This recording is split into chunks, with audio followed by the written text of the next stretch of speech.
tell me about the Hampton Ministers Conference. And go ahead. We've had some of this conversation, so go ahead. Tell me about Hampton. Well, of course you know Hampton is Hampton. That is the largest platform in this black preaching circle that you can have.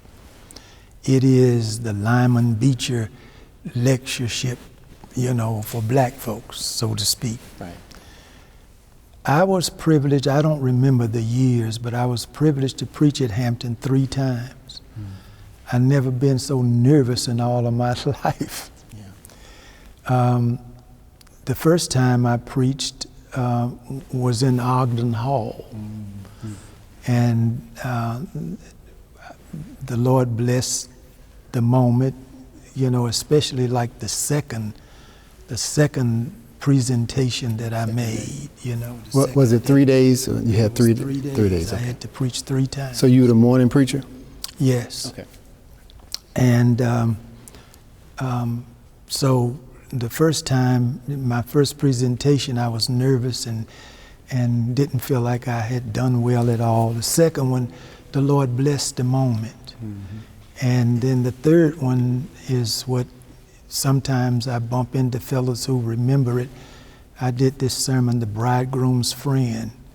And so the Lord blessed that. I got invited back again. This time it was for the 75th session of Hampton. And the other preachers were Dr. Taylor and Dr. Proctor.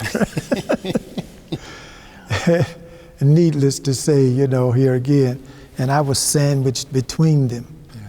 So I would say, well, that's okay. I knew another man whom they hang between 2 thieves. Then the last time, most recently, again, the nervousness got the best of me. But on that occasion, I made a terrible flaw because I grabbed the wrong manuscript without realizing it. Wow. And got up there and was trying to read something that I didn't intend to present at all, Right. But then once I saw, you can't say, let me go back here and get the right. That's right. So, but Hampton is a great honor. And to have been invited 3 times, needless to say,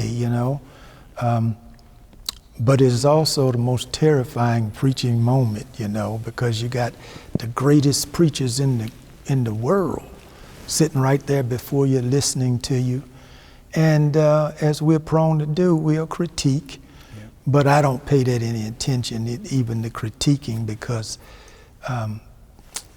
the fact is you're there, you can only be who you are. That's right. And what you do is what you do. And you do, as the kids say now, you do you, right. And I'll do me, right. So I just do me, and God be praised. I appreciate you talking about leaving the manuscript, because there's a human element always in preaching, and there's, particularly these kinds of occasions, and thinking about not doing well, and it's the occasion can be so monumental and so big and so anxiety provoking. And I think I've heard you preach so many times. I mean,